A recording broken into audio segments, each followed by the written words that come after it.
Welcome to ReReview, where we watch movies from our past with a perspective from today. Your hosts are Matt, Bobby, and Austin, and we love the films from our youth, so we're taking a look back to see if they still hold up. On this episode, we're discussing Ocean's 11. It was released in 2001, directed by Steven Soderbergh, stars George Clooney, Brad Pitt, and Julia Roberts, and a whole lot of others we'll get into. And really the question is, do you like heist films? Now, this is a fair warning. We're spoiling a 23-year-old movie, so if you haven't seen it, we will be revealing key plot points. And I think I do, want to... It's starting with the heist films, but at the end of the day, this is a big ensemble cast with more actors than you can probably count in any movie ever. But when you think of Ocean's 11 and knowing that this is a remake, and I guess some of its contemporary films, do you have like other favorite big cast, ensemble movies that really stand out to you? This is the one that really takes the cake for me. I mean, all the other ensemble movies, it's like, I've seen other movies where what they do is they have different scenes of different people and then like waiting for them to interact with each other. And then they interact at the end. And I see like, oh, okay, this is like a weaving story kind of situation. But this is just like scene after scene after scene of heavy hitters. It's like pretty unique. Well, looking at some of the things, obviously the internet gives me comparisons. They list things like Knives Out, which is more recent, right? And ultimately like a copy paste of this in a way. It's definitely like a heist movie. Or Inception. Yeah, I'd definitely say Knives Out was probably one of the first ones I thought of when you brought it up. I feel like there tends to be a difference. Like the way that I imagine ensemble movies are very much what Ocean's 11 represents, where it's like a huge cast of mostly A-list actors.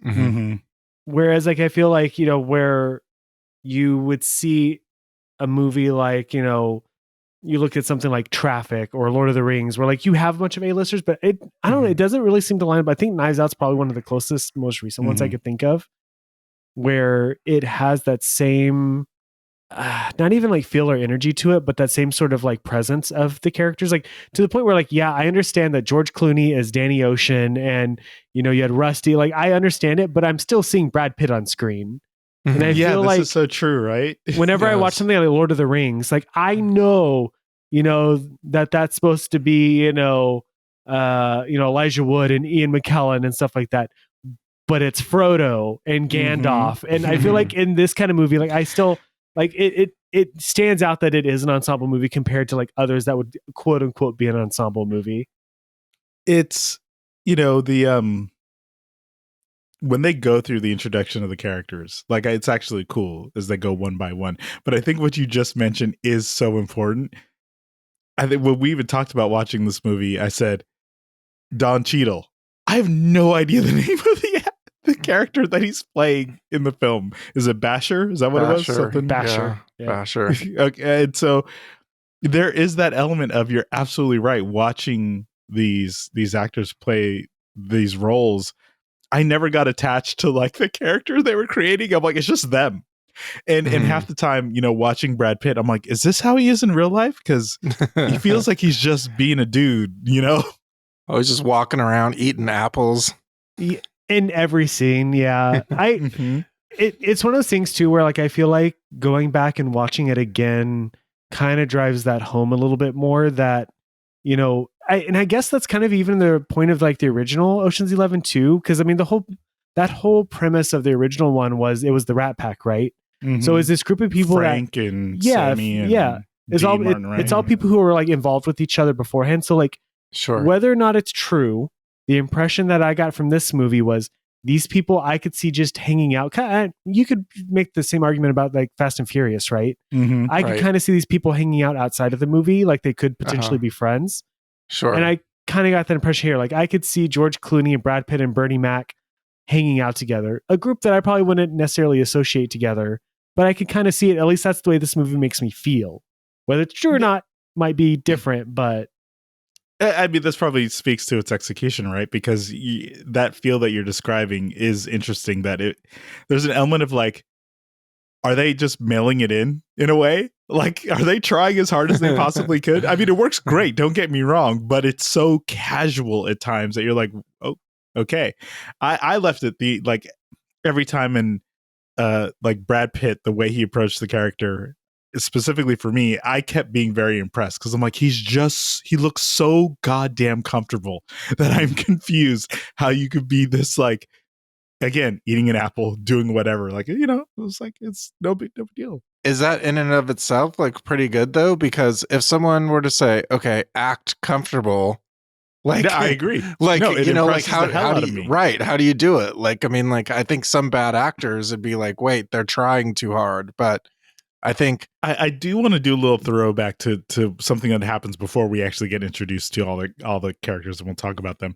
Is Rusty, Brad Pitt. You know, we see Danny, we understand he's getting out of prison, he's done some stuff, whatever. He needs to hook up with Rusty.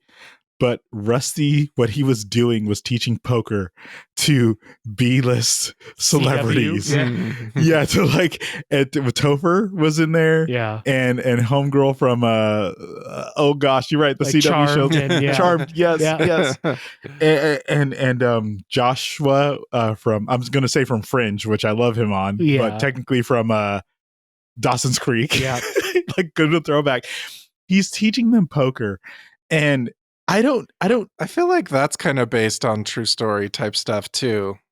It probably Yeah, but- is. And I was actually curious watching this if it was like, because, you know, obviously we have thoughts on the sequel that came after this with Julia Roberts playing herself, but these actors actually are supposed to be playing themselves, but they're very, I would hope, exaggerated like versions Yes. of what they think people probably think they are.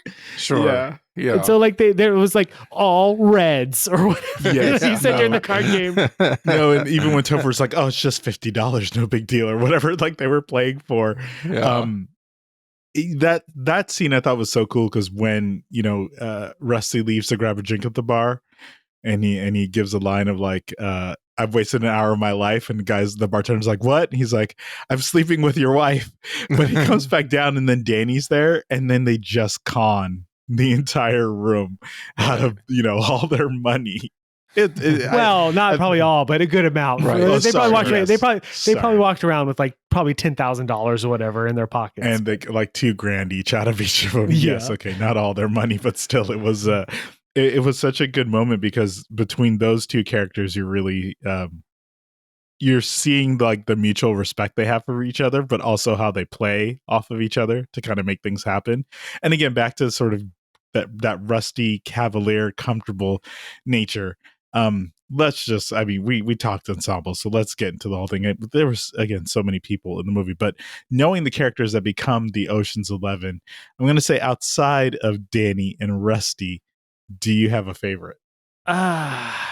That's tough because I feel like the rest of them, I honestly think that like the twins, Casey Affleck and Scott Can, whatever his name is, the Malloy brothers, I feel like they had very like unique personalities because they had them always bickering amongst each other. And so that made them stand out a little bit. But I feel like outside of Rusty and Danny, I feel like none of them had as much of a character arc in comparison. I do think that, and I'm forgetting his name. Oh my God. The one who played the Russian oligarch or whatever. Thank you. See, I was going to say, Yeah. I'm here for Saul. Yeah, Saul. I'd probably say Saul. Saul would be up there. Like Yeah. I wanted to say Bernie Mac, but I feel like his character didn't have as much to do in comparison to some of the rest of them. And I would say that I like Don Cheadle's, but that accent was could have used a couple more lessons, I think. Oh. Come on, bruv. Okay, he never said that. That's more current day stuff. What was the line he said? It's everything's Barney, and then Danny looks at him like, what? He's like, Rubbles. It's trouble. We're trouble. Which is probably totally that might actually be a British thing because I've seen some people do that where they have these weird linkages between their rhyming and an actual thing. So like probably totally legit. And I like the fact they played it off as like a what type moment. But I make the argument. Was there no one actually from England that they could have cast in that role? Like, I love Don Cheadle. Don't get me wrong, but Idris Elba. Like there had to be somebody they could have casted that role that was actually British. Unless by the end of it turned out he was conning them and he actually wasn't. Like that legit his accent was fake the entire time. Mm-hmm. How do you like the premise that at the end of the day, as we learn like Danny's motivation, but to get everyone involved, really the key thing for him was to get the funding. It seems like everyone has it in for a Benedict. Mm-hmm. Well, I mean, at least Ruben, his character definitely did. And then Danny obviously did for very personal reasons. I guess technically Ruben's was personal too, because I mean, it bothered him that his casino got destroyed. Mm-hmm. So I mean, there is some personal aspects to it. I do think that was kind of a shame that Ruben's character didn't get as much airtime in this whole thing. Like, I feel like he was. I mean, obviously he was the bank, right? And they did give him enough involvement. I mean, my favorite line was his line to Linus, where he's like, "Oh, you're da-da-da sons, right? Oh, that's great. Get your ass inside the house or whatever." I was like, "That's so great." It was a good moment because he goes up like he's trying to build rapport. Yeah, like he was like, "Get the inside the house, you idiot, you damn idiot." I do want to mention Linus. When we get introduced to Matt Damon, was kind of the scene with Brad Pitt with his head in his hands, not answering Danny's question. Do you think we need another person? Maybe we need another person. Okay, you want us to get another person? All right, we'll get another person. Some of those scenes are so clever to me. I mean, like that's such a great way to write a scene like that, as opposed to just having like another scene of two guys talking in a room. It's like it's so clever to do it that way. Well, when they introduce Matt Damon, he's pickpocketing, if I could say it. He's pickpocketing someone on the train or the subway or whatever they're riding. But this is the thing that Matt, before we started, I said we were going to mention. For some reason, to show the effectiveness of his pickpocket skill, and then to also show Danny doing the same thing, they decided to drop the frame rate to what, like 15 FPS, maybe? Yeah. Something. The smeary, blurry stuff. Like I'm sure there was a reason behind it, and I'm sure if you look it up enough, you'd probably be able to find out that it was supposed to represent something, or maybe it was a specific approach to it. But to me, it felt weird because it only happened in that scene twice. Yes, that's it. And I don't think it ever happened again. Nope. Mm-mm. And it wasn't like it was like slow motion where like, oh, you can see it.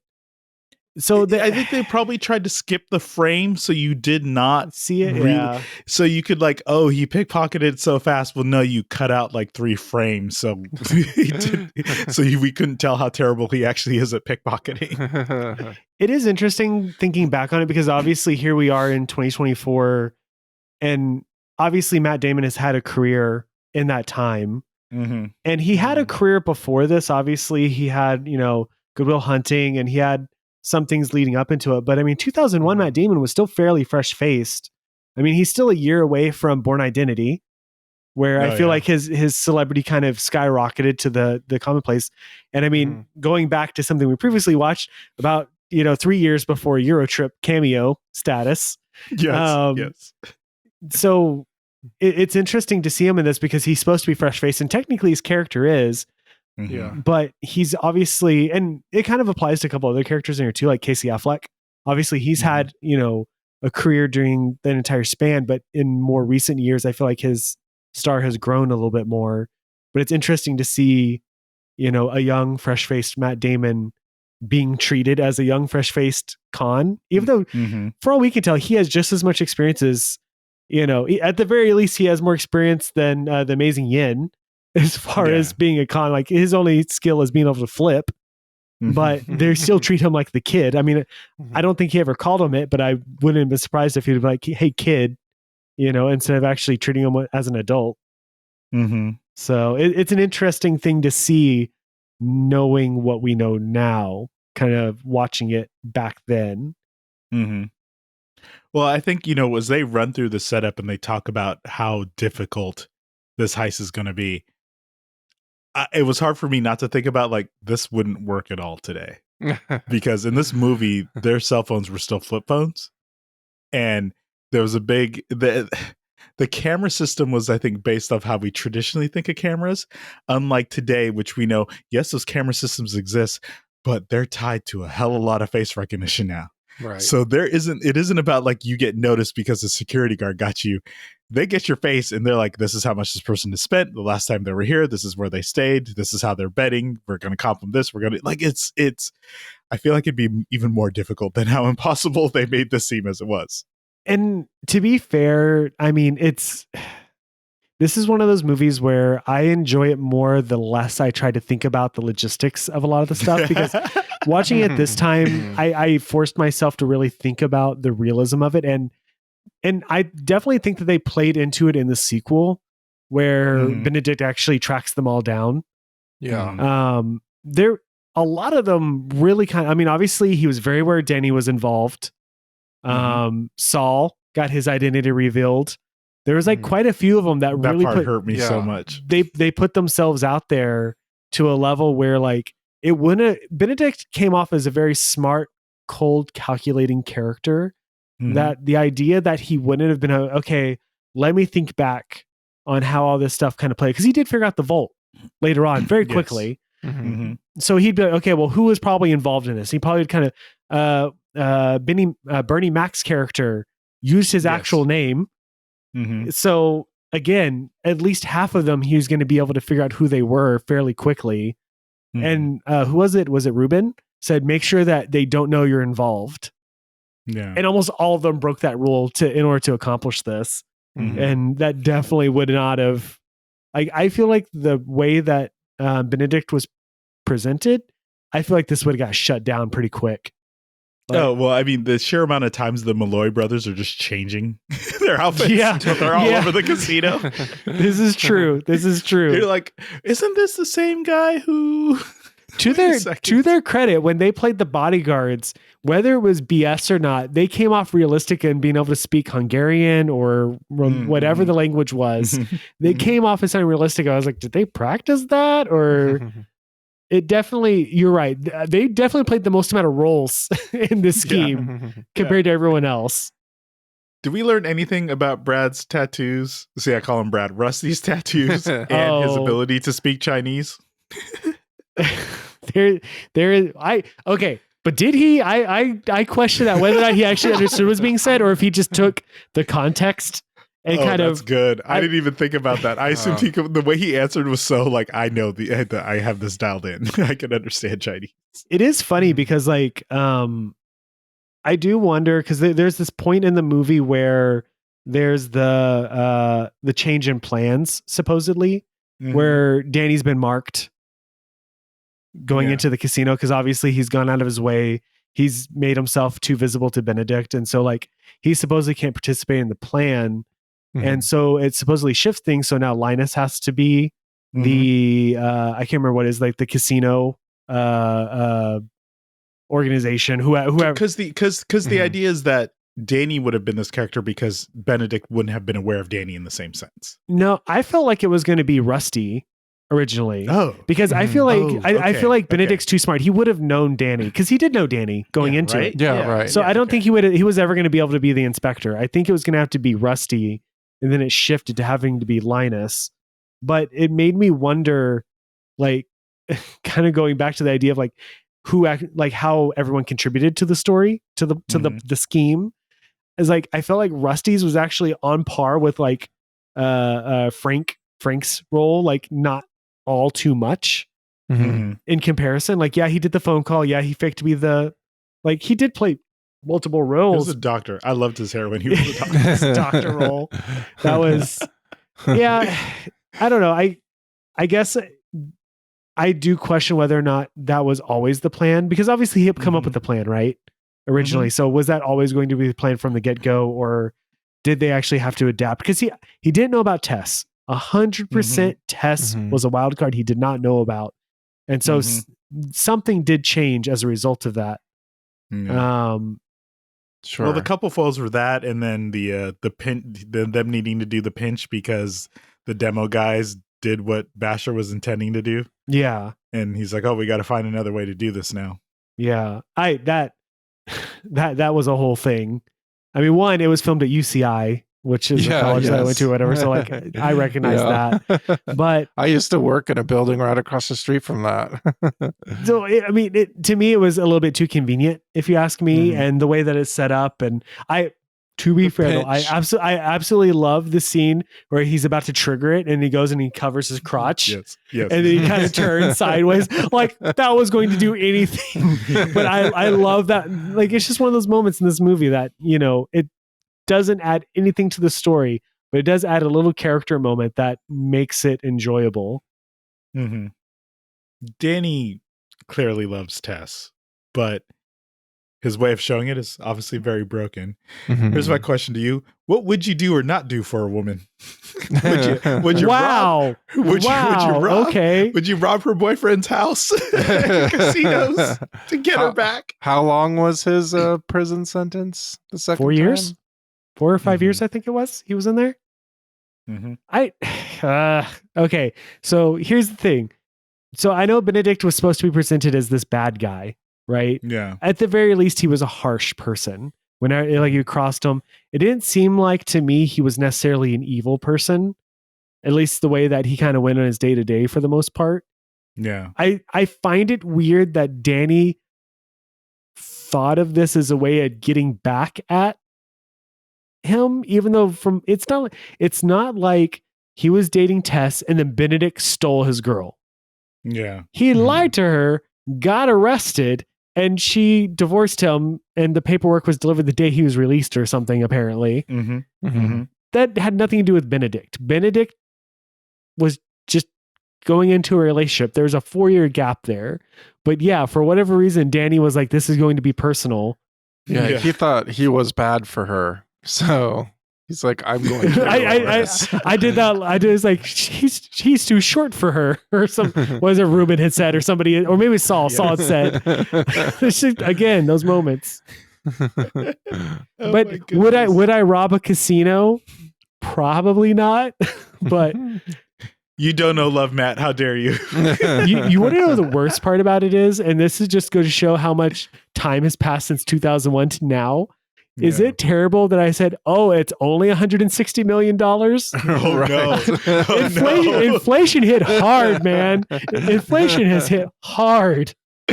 Oh my gosh, that sounded like a lot of money to me. We wanted to talk about this part, but this is obviously a big plan, Danny, Rusty. When they open this up to the entire team, they say we're going to split it evenly. How do you feel about the weight of that distribution? I do question it, and watching it this time, I remember thinking, because I think what did it translate down to, like what, 15 million or something per person, give or take. And I assume part of that would also go towards Ruben, because obviously he put cost into it and everything else. Because wait, Ruben wasn't part of the 11, right? He was just the funder. No. I'm gonna have to sit here and start counting with fingers here. We have to count. Yeah, I was like, wait a second. Ruben wasn't part of the 11, if I remember correctly, but yeah, even though like I know that Yin's role was fairly important, but realistically, all he had to do was sit inside a thing, which would suck. I'm claustrophobic, so like that would have freaked me out. And then do a backflip, put some bombs. Like his role was way less. And I'd also say the same. I know Bernie Mac's character, Frank, also did a lot of reconnaissance, but realistically, during the actual con itself, his role was fairly minimal. Like, yeah, he was part of the SWAT team because everyone joined in the SWAT team bit. Yeah. But during the actual, if I compare the actual risk that people took, I feel like theirs was a little bit more minimum compared to some of the other ones, like, Danny and even Linus sticks in, because obviously he had to actually go in. They could have got shot with machine guns. I feel like that compared to a backflip is a little bit different, I think. Well, yeah, because we were told when they were doing the setup that there were guards with Uzis. Yeah. And I do want to give a shout out to the Windows 3.1 3D vertex map of the vault that was scrolling this by. Is a Linux system. I want to give a shout out to the little puck thing that apparently knocks people out, but only knocks them out for a set amount of time, and then you can just go right in after them. That was the biggest BS thing that I've ever seen, but whatever. When you look at the overall, how the heist worked itself, did you find it satisfying? The thing about this movie that watching it again. I mean, I probably couldn't tell you how many times I've watched this movie since its release. I mean, the first time I watched it was on VHS. So, because the cover was so interesting. Yeah. But the thing that always, I think, really sells this movie more than anything else is the use of music and montage. Yeah. Those two things work so well to take what could be, because I haven't seen the entirety of the original Ocean's 11, but the one thing I can tell you, it was not exciting. Right. This one had a good pace to it, and I don't think I ever really felt bored watching it.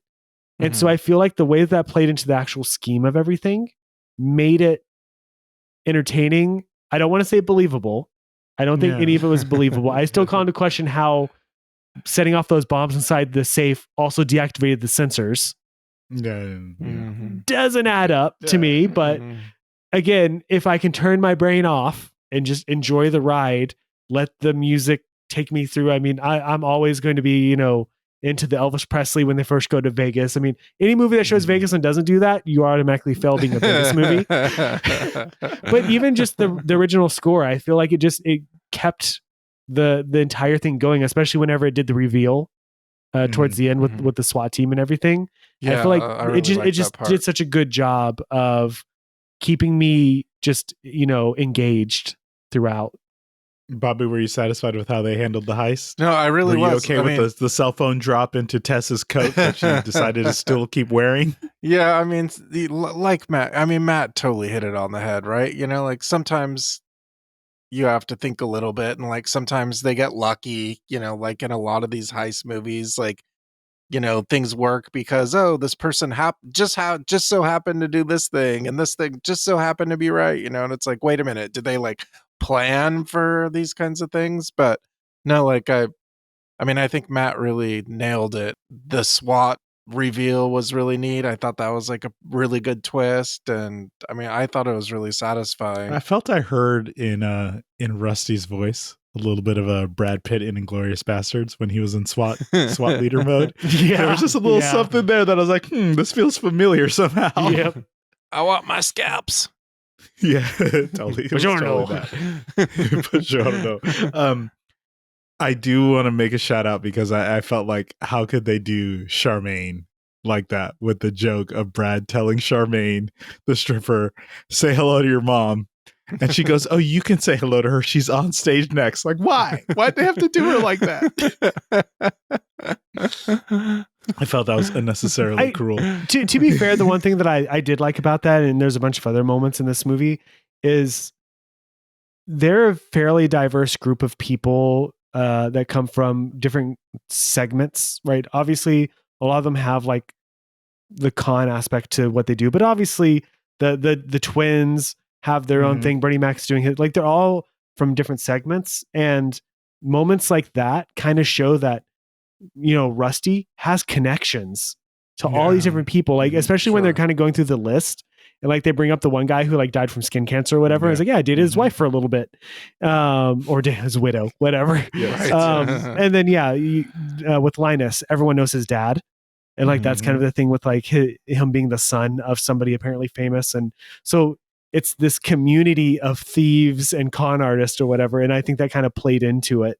It's like, how would he know that stripper's mom or whatever? But like, what are the chances? But it just goes to show that they're very sociable. The fact that he was even teaching a bunch of, CW level stars goes to show that Rusty just has the connections. He's just a personable person. But like, all of them seem to have it too, to some extent. So since I'm not recalling the sequels, and you probably know the answer to this, how long would you wait to actually spend that money? Because I feel like you can't touch it for a long time, or you got to find a way to launder it. No, it's funny you mentioned that, because I was just thinking that a second ago. And I was just recalling a moment from the second movie where they all kind of talk about how much money they have left. And then Rusty says, they're all saying like, oh, I have this much. And then he says, oh yeah, I'm in the hole like 3 times over or whatever. And it's like, whoa, what happened? He's like, yeah, I got like a bad deal or whatever like that. It was like, I thought that was a funny moment. Yeah, that's just what seems odd, because I'm like, if you need to stay off the radar because Terry seems like someone who's going to come after you, I feel like you can't touch that money at all, and your life has to be very normal for a very long time. I think the funny part is that's probably what is normal for him. Good point. Good point. At least for Rusty's character, right? Right. I mean, at least Benedict's bringing up like what he said. I don't want you to be buying like a Lamborghini in Newport or whatever. Yes. Yes. Yeah, but that, I was going to mention that earlier, like how we were saying that the actors is like kind of based on a true story thing. That Lamborghini story is based on a true thing too. I'm pretty sure that some guy tried to buy like a Ferrari or whatever in Newport Beach in cash. And then he got busted because they're like, wait a minute, where's this cash from? So there's a lot of neat things kind of like that in this movie. Linking back to stuff that happened in the real world. Yeah. Well, they drive off into the sunset. They're followed by Terry's people. We have to go off into the sunset. Bobby, are you recommending Ocean's 11? Yeah, I mean, just for the things, to piggyback off of what Matt said earlier, it's a fun movie. It's like what I look for when I watch a lot of movies, like I'm not looking for something super heavy, super depressing, whatever. Yeah, it's just a lot of fun to watch. So yeah, I recommend it. Matt? Yeah, I think that by the end of the movie, I feel like you are taken on a ride that's enjoyable. And I don't want to say that this movie is timeless because obviously as soon as you see a flip phone brought out or the computer systems used or the security, like it dates itself, but not to a level that I feel becomes too obtrusive to the experience. I think that a lot of the characters in this are in their A game. A lot of them you still see today on the screens. This is peak, early 2000s, filmmaking for sure. I think if for nothing else, the score is worth listening to, both the original and the different tracks that they use, Elvis included. I'd recommend. This is one of those movies like I don't know if there's anyone I wouldn't recommend this to. Like usually I caveat and say, oh, if you love horror movies or like I don't think I'd say, do you like heist movies being the thing? I'd be like, well, do you just enjoy a good movie? And if they say yes, then yeah, I would recommend this one. It would be interesting to see if someone says, do you just hate movies? Like it has to be a heist movie. Like how do you say no, you shouldn't watch Ocean's 11? Look, we're all in agreement here. I think the ride piece that you mentioned, Matt, is the key thing for me. It's it takes you on a journey that you're not the pacing, as Bobby mentioned, you don't step away from. It just keeps you going for the entire journey and in a way that brings a lot of joy because you're laughing at moments. You feel the tenseness of the situations they're creating and they get through it, right? They do their thing. So 100%, we're all definitely recommending. If you haven't seen it in a while, watch it. If you saw it recently, you're probably willing to watch it again. It's that good of a movie. So as always, thank you for listening. And note, guys like us don't change. We stay sharp or we get sloppy. We don't change.